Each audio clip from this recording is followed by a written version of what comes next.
అంత మంచి ఈవెంట్లు ఇట్లా జరగదని అసలు అనుకోలేదు. సెవెనప్ అయితే బ్రీతింగ్ ప్రాబ్లం వచ్చేసి పడిపోవడం జరిగింది. Welcome back to another video. ఈ వీడియోలో మనం అయితే చాలా రోజుల నుంచి వెయిట్ చేస్తున్నాం అనమాట నా ఫోన్ అప్గ్రేడ్ చేయడానికి. మీకు ఒక చిన్న సర్ప్రైజ్ అనమాట. సర్ప్రైజ్ ఏంటంటే ఈ రోజు మన వీడియోలో నాతో పాటు ఇంకొక సెలబ్రిటీ కూడా వచ్చి అన్బాక్సింగ్ చేయబోతున్నాడు నా ఫోన్ ని. సెలబ్రిటీ ఎవరో చూడాలని ఉందా? ఎవరో కాదు, ఈ season Bigg Boss runner up గా గెలిచిన డిమాన్ పవన్ బ్రో అయితే మా ఫ్రెండ్ షాప్ ఓపెనింగ్ వచ్చేసాడు. వాళ్ళ ఫ్రెండ్ తో కలిసి కాసేపు వాళ్ళతో ఆడుకున్నాను. BMW X3 ఇది టాటా ఆల్ట్రోస్ పైన కీ చైన్ అట్టుంటది.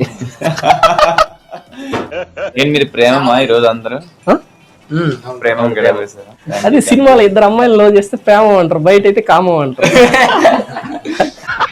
ఇక్కడి నుంచి లేట్ చేయకుండా మ్యానియా 2.0 షాప్ ఓపెనింగ్ కి ఇంకా నా మొబైల్ కొనడానికి అయితే స్టార్ట్ అయిపోయాను. పవన్ బ్రోతో కలిసి మామూలుగా లేదు అక్కడ మా ఎంట్రీ. మొత్తం ఫుల్ గా జనాలు వచ్చున్నారు. అస్సలు ఎక్స్పెక్ట్ చేయలేదు ఇంతమంది వస్తారని చెప్పి. బీభత్సంగా ఎంజాయ్ చేసాం ఆ రోజు. ఇది మొత్తం లాంగ్ వీడియో చేసి కింద లింక్ లో పెట్టాను. ఆ లింక్ మీద క్లిక్ చేసి మొత్తం చూసి ఎంజాయ్ చేసేయండి. అలాగే ఈ షార్ట్ కూడా లైక్ చేయొచ్చుగా ప్లీజ్. ఉంటా బాయ్.